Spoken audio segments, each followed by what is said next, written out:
Magandang araw po sa inyong lahat guys. Ngayon po ay paalis kami papuntang Perak na kung saan dito po ako tumira nung first time ko po dito sa Malaysia, and at the same time dito ko lang po nakita yung mga tourism spot na tulad po ng night safari, tapos yung mga maraming waterfalls, yung pwede kang umakyat sa matataas na bundok. At the same time, pwede ka mag-camping. And lastly, may 6 pong mall dito na sinilaki ng SM. Ganyan po ang Perak.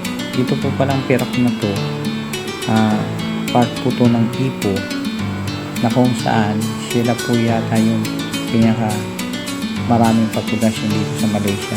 Siguro ito yung pang-4 na state o pangatlo, if I'm not mistaken.